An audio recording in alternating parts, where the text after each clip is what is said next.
All right, hey, what's up, guys? Coach Mac, play fast football. All right, today we're going to do a little video on jet dummy series. All right, you see some of the guys in the NFL now using it. All right, Sean McVay and Shanahan and some of those guys. It's been around for a while. I know Matt Canada used to do a bunch of it with his unbalanced stuff, and it's been around for a long time. It's not revolutionary, but now you're starting to see it being used under center. We're going to talk about it a little bit today from a pistol look and things I think you can do with it, and then maybe we'll do another video after this on how you can build from that package. You can build onto your inside zone package and now have some RPOs and some bluffs and some other things. So make sure you check out our sponsors, GameStrat, sideline replay system we use, Dome Hats, which is the headwear company that provides our hats for play fast football in the school. I'm currently at now Bishop Kenny Baker Sporting Goods, which we use, Bishop Kenny uses, and I've used as a coach, and they provided coaches gear, fan gear, players gear, uniforms, all kind of things. Make sure you check out Baker Sports. Just Play Football, which is the best play drawing tool on the market. All right, also has some unique features like quizzes on playbooks and game plans that you can give to your kids. So I used it at my old school. We use it here at Bishop Kenny as well. DifferenceUSA, the ultimate striking machine. Get thousands of reps without needing a partner. You can set it up in your weight room. You can set it up out on a practice field. It can be done in season. It can be done out of season. Doesn't matter. Make sure you check out DifferenceUSA. HighandTight, which is ball security training aid. Ball has to be held in the proper position with the proper points of pressure. When it's done the right way, the players hear an auditory beep. As soon as you hear that beep, you know that you got the ball where it belongs with the proper points of pressure. If you don't hear that beep, you know that you got the wrist too low or the elbow out or the ball fading or sliding out from the rib cage a little bit. You don't have all the proper points of pressure. So you've got to hold it where it belongs to hear the beep. So make sure you check them out. And StandPerfect is a tool we use to train stances, especially with younger players or incoming ninth graders. Put them on the floor. There's where your stance is. Left-handed stance for a lineman, right-handed stance for a lineman. Certain stance you want a DN to be in or a nose guard to be in. You can work wide receiver stances. You can work any stance you want. Once you put them on the ground, all the kids have to do is walk up and put their feet inside of them. So as a coach, you eliminate all those buzzwords. Hey, 4 inches, heel to instep or heel toe or whatever, toe to instep. 6 inches wide, 4-inch split, whatever it may be. You eliminate all those buzzwords, excuse me, and you get down to where, hey, there's the StandPerfects on the ground. Put your feet in them and let's roll so you get more reps. Okay, so we're going to take a look at this today from a trade formation, all right, tight end trips with an X on the backside, all right, and we're going to look at it with the slot player coming in motion, all right, inside towards the quarterback. Now, when you're running this series, all right, you want to understand that the quarterback is going to have to control where the ball is snapped. All right, because the first thing that we are going to look at is we are going to look at the quarterback having the option to give the jet sweep, whether it be a hand, all right, or a catch and pitch, or a just catch and redirect so you get passing yardage. Sometimes when you do that, it might be able to hit a little bit faster on that side of the quarterback as opposed to having to hand it. So the first one we're going to look at is we are going to look at it as a rotational deal, all right, where the quarterback is reading, does he have an open alley with a friendly defensive end? Okay, if so, we can give the jet, all right? If the quarterback doesn't like the alley, either based on initial rotation with motion, or he doesn't like the end, all right, the end's in an unfriendly position, meaning he's wider, all right, or he's a guy that's been coming up the field maybe, all right, then he can go ahead and give the wide zone. So what we're going to do is we are going to block the wide zone, all right, and we are going to work the wide zone. So if we now lose the slot player, if this were the look, then we would probably have to push, all right, the tight end out there. So may have to work the combo off the 7 with the tight end and the tackle to get out to, all right, the nickel. Going to have to work the combo with the 3 and the guard and the center to work up to the mic. All right, so now your center's really going to have to work to be a good player. Get him on track with that tailback, on the same track as that tailback, because now the mic, if he's in a plus position like that, all right, we would like some other ways to possibly get to him. But if we're going to lose the A slot in jet, then we're probably not going to be able to block the nickel. I don't know, unless we really condensed, if we'd be able to get him with the C. So if we're going to lose the A to motion, all right, and that nickel or Sam is staying there, we're going to have to declare the mic as the point to the center and work the tight end and the tackle on the 7 or whatever's out there out to the nickel. We don't really have a choice, right? With that plus Mike linebacker, we'd love some other declarations or IDs for the center so that we could work to the mic and the center could stay backside. but we don't have that extra player because we're using the slot to come across with the dummy motion. All right, and now we'll probably have to slip too high and then see if we can get, all right, tackle worked up to the backside.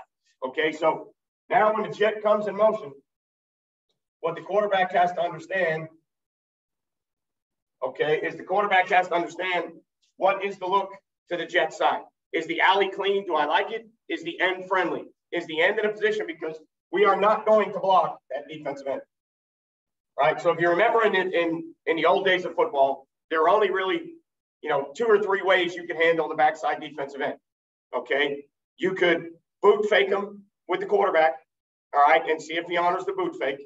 You could take the fullback or somebody and zip them. All right. And kind of kick that backside. All right. Zip the backside C gap. Or you could bring a receiver in reverse action and see if off the wide zone, if you fake the reverse, if you can hold the backside 5 technique, right? So normally you had a guy up in the booth and that guy would be watching the backside 5 technique on run plays away. Hey, is he chasing and closing everything down? We can boot him, we can reverse him. All right, maybe we have to block him with the fullback or somebody else. Is he a sit player or a player that's up the field high? If he's up the field high, we don't have to waste a blocker on him. And then we're never going to get the boot or the reverse, so we can just continue to work the ball front side. Well, then when the shotgun theories came about, then all of a sudden you were getting to where you could actually read that backside 5 technique. So now you could block him if you wanted to. You could read him and the quarterback can pull. You can still boot him if you wanted to. You can still use reverse action. All right. But now the read game added another element into how you can handle the backside 5. So the reason we're going to talk about this from the pistol, in the NFL, a lot of times, and even in college, you're seeing this from under center. And the reason is it happens really, really quick with that flat motion. When the quarterback gets the snap time right and just turns and gives, a lot of times, all right, that hits a little bit faster because it's closer to the line of scrimmage. All right, that'll hit faster than the shotgun jet sweep stuff. And if that end is in a friendly position and he's a squeeze player, he has almost no chance when you're under center. Sometimes when you play really good defensive ends and you're in the shotgun, that defensive end can squeeze a little bit. And all of a sudden, when he realizes the ball was given, that kid, unless the ball really gets to the corner, that kid can run and make a play because you're seeing so many great athletes nowadays at defensive end. Not that you haven't always seen great athletes. I mean, especially at the big time college and NFL level, those people playing defensive end are just absolutely phenomenal world-class athletes. But when you're under center, that guy takes 1 or 2 steps towards the scoop of the tackle and the quarterback opens and gives, the ball's already by him. So in the NFL, in college, you're seeing it under center more. I want to look at it from the pistol because, again, after we build this little jet dummy package, I think there's some other things that you can start to build into your inside run game to where you can get an extra blocker for the QB and read game. You can zip the backside with that guy in your inside zone theories. You can then do some things to RPO, all right, the overhang defender. And then I think you can also do some triple option type deals where maybe you use one as a stand-up screen guy, motion guy goes and blocks the corner, you read the 5, and then you go read the overhang player for the pitch phase of it, which would be a stand-up screen to number 1, right? So you've got the quarterback coming in motion here. Now, the other thing I think you can get away with too in this, all right, is I think you can possibly stay with access out here on this side and get your quarterback, all right, to understand that if he gets some type of one-on-one out there or he gets some type of soft coverage, he could probably throw the hitch or the fade or whatever you want to throw out there, all right, because that widest guy isn't going to be, unless it's a cover 2 theory with a corner up, he's not going to be the most prevalent. It's the alley guy on a jet, especially at a tray with no lead blocker. If we're going to wide zone everything strong, when we run a jet weak, the alley has to be clean, and it's really that safety outside backer, whoever that may be that we're looking for in the alley, for the quarterback to determine whether he wants to give the jet or not. So I think we can still get away with running the access, all right? And then again, if we were to run hitch to off coverage, well, if I run the hitch and I see that the jet's been given, I now have to get involved and try and block that corner. So I still think you can run access to the front side. You can block the front side and just stay with a run theory if you want. You can block the front side X and just stay with a jet or wide zone theory, right? So the quarterback's going to take a look on the motion. He's going to take a look. Is the end in a friendly position for the jet sweep? Is the alley clean? okay? And he can determine, all right, that on his own, because the offensive line and the running back are running wide zone. They don't care what the motion guy does, okay? So now the quarterback is determining all that. And when he's in the pistol, I think he's back a little bit, get a chance maybe to see it better, handle the snap, and flip forward. So the quarterback is basing whether we're going to give the jet off of, is the end friendly, is the alley clean? All right, that's pretty much how he's going to look at it. All right, for the jet sweep play, right? If he's getting any type of rotation, all right, so if he's getting any type of rotation on the motion and he knows that they're going to kind of spin, well, he knows we're going to come back and just give the wide zone play. We've got the wide zone play blocked. We've got the tailback set up on the wide zone track. So we know we always have that as an option, right? So we know that off of that dummy motion, all right, we know that we can always run the wide zone if we don't like the end, we don't like the alley, or we are getting some type of rotation, right? So you always have built in the wide zone to the strong side. And obviously you're going to do one of two things out there, depending on what your philosophy is. Whether you block corners or you don't, you're either going to block them or you're going to push crack or do something else. All right, so so we always have wide zone strong. The jet motion, quote, dummy, might possibly be dummy, or it might not, because we might actually hand him the ball on a jet sweep, right? So we've already got the wide zone built in. We've got the jet built in. Now, the beautiful thing about this is one of the things that you could do, all right, and I'll talk about this.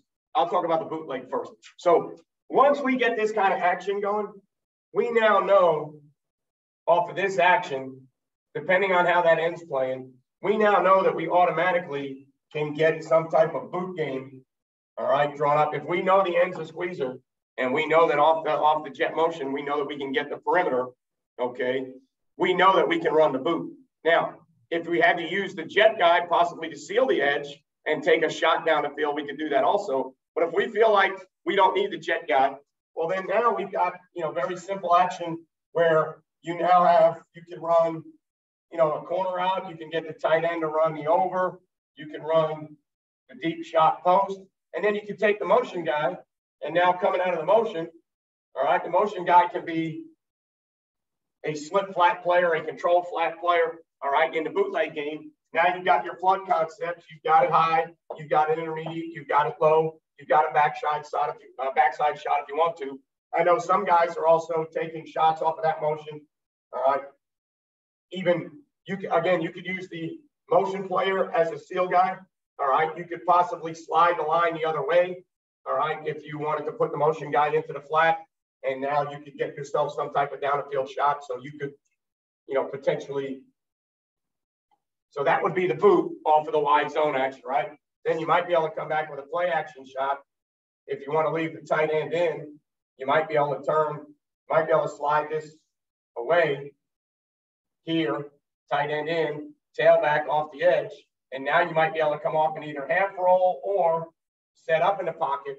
And now you can work yourself some type of down the field action if you wanted to go, maybe, all right, you wanted to go front side, post, that kind of Yankee concept or whatever you want to call it, where there's only really a two-man route. The flat route can become just a bailout for the quarterback that sits down in the flat. He's taking a vertical shot down the field. Could be off a half roll, all right, could be off wherever, but now you get that kind of, probably would be from condensed splits more than regular splits, but you get that kind of Yankee action that you see major colleges, the NFL teams running, where they get one guy kind of running the deep post and then the other guy running that kind of high route climbing behind him, not a crosser, but really deep down the field. So now you could turn this into a play action shot as well. So you could start with the dummy series, to where inside the dummy series, you are now running either the jet sweep, all right, if the alley's clean and the end is friendly, all right. If you don't like the jet sweep, then you can stay with the front side wide zone. Off the front side wide zone, you can now come back and run the waggle, or you can come back and run some type of play action shot off it, okay? The other thing that I like is off the same motion, okay, off the same motion, you're also building it in to possibly use the motion guy in the blocking scheme. All right, so off that same motion, you got to remember, if you're pistol and there's no tell from the back with which side he can go, there's no sidecar, there's no position, he's not deep, he's not flat, he's not up, he's in the pistol. Well, now you've got it built in where all these plays can go the other way. So now you've got, off of that same motion, you've got yourself built in the same type action where the jet dummy motion comes here, okay? And now, obviously, you're going to have to snap it at a different time. So you're going to have to vary the snap count. But now, off the same look, you can get it to where the motion continues and blocks the alley. And now we could go wide zone weak. And now we could run wide zone weak here. We could put the access back here if we wanted to. And now we can run wide zone weak, all right? And we can use the motion player as the extra alley guy, because what you got to remember is once you start getting good at timing all this, if the quarterback can wait a little bit longer and get this ball snapped, all right, when that motion guy is a little bit tighter here, now by the time the quarterback handles the ball and gets it seated, all right, and delivered to the tailback, that's plenty of time for the motion guy to now get up in the alley. And that's not the only thing that motional guy will do in a run game. He'll do a bunch of other things in a run game, depending on who he is, the type of player he is. But right now, we're just looking at it from kind of the same jet dummy motion, all right? Now we're talking about, excuse me, jet sweep if we like the alley, jet sweep if we get a friendly end, all right? Wide zone strong is automatically built in off of, all right, that motion. So wide zone strong if there's rotation or if the end isn't up the field, unfriendly player, okay? So you get the wide zone strong. We could build a boot or a play action shot off it. And now off the same motion, we can use that wide receiver in the blocking game and now come back and run wide zone weak. Because we're in the pistol, we don't have to run. We don't give the defense any tell for which way the wide zone is going to go. So now that we're in the pistol, we can run wide zone weak, wide zone strong, inside zone weak, inside zone strong, duo weak, duo strong. So now that motion guy, all right, gives us the leverage to now say, all right, look, we'll use him as dummy action and go wide zone strong. We'll bring him across and go wide zone weak with a lead blocker. So now you've got a bunch of different things built in. And then, like I said before, I'll do another video sometime in the future on how I think if you now plug this in with your inside run theories, you now take that motion guy and you can bring him across and block and make it a triple theory. All right, you can bring him across and zip that backside defensive end. All right, and maybe be able to account the numbers and run an RPO because you're now blocking the backside defensive end. All right, I think you can bring him around and possibly make him an ISO or a wrap player on some type of counter scheme. So I think now you can get into bluff theories where you bluff him and he arc releases for the force player, and now the quarterback can pull off of an inside run. I think you can get into triple. So the one I mentioned is take the motion player, bring him across and go block the corner. Take your outside number one, run fast hands and feet, stand up screen, read the defensive end. If he squeezes and you pull, now read the overhang. If the overhang plays the cue, throw the one step with the motion player kicking out the corner. If the overhang tries to widen, then the quarterback just runs the ball right where the overhang came from. And then I think you could also, like I said, you can get into your RPO game, all right, where you might be able to run some, and I'll draw this up in the next video, but you may be able to run some counter, block it the way you want to block it, RPO that guy. You can run ISO as long as the guy in the slot can handle some of those roles. And again, if we're running jet dummy stuff, the guy in the slot's probably more of a ball handler, a guy that's going to do some things outside. All right, he's not probably our 12 personnel or our guy that we would be inserting. But if he's a guy that's got a little moxie to him, and in high school you'll find these guys a lot, he's a guy that is one of your toughest players. Not only is he one of your best athletes and your fastest players, but he's also one of your toughest players at 180 or 90 pounds that can go inside and block a middle linebacker or can handle zip in a defensive end on the backside. All right, so you got to remember in high school, sometimes we get some of these guys that are good enough to do all those things. So we could run the same motion and have inside insert runs and do some different things off it. So today's video was just really talking about jet dummy series. All right, jet guy, wide zone away from the jet, the potential of the quarterback giving the jet if he likes the alley and he likes the defensive end, running the wide zone if we don't like what we got to the jet side, coming off the wide zone with bootleg or play action. All right, and then using the dummy guy across as an extra blocker and now going wide zone weak. So a lot of you guys are probably using a lot of this jet stuff in your offense already. So if you are, all right, if you have a better way to do it, always leave a message, let me know. If you haven't done it before, this is a great way, especially out of the pistol, to get yourself a two-way attack. If you are a wide zone team or a maybe possibly stretch outside zone team, whatever you want to call it or consider it. All right, you now have from the pistol, stretch strong, stretch weak with an extra blocker. You've got the jet dummy game. You've got some waggles. You got some play action shots built in. So I think it's a great component to have in high school. I think it's really neat to look at it from the pistol because things can go, all right, both ways. So if you haven't run it before, take a look at it. Might be something that can help you in your offense. As always, I appreciate everything you guys do for me, everything you do for PlayFast. Make sure you turn your notifications on so you know the next time I put up a video or we go on YouTube Live, which I like to do every once in a while on the weekends. All right, make sure you subscribe to the channel if you haven't already subscribed. And thumbs up, thumbs down, whether you like the video or not. All the interaction for me is good. If you don't like the video, then it lets me know that the content isn't good or I need to present it better. If you like the video, then I know that we're on the right track and doing the things that we need to do. If you like the video, but you want to do it a different way, just leave it in the comment. Anytime you guys comment, if it gets through to me on my end, I try to respond to every single comment out there. So I have no problem with you guys commenting, leaving comments about how you do it, how you would do it different, what you agree with or what you don't agree with. We don't all have to agree. That's the beauty of social media. So remember, turn the notifications on, click the subscribe button, and hit that like button. As always, you won't play well until you play fast, and I will catch you guys next time.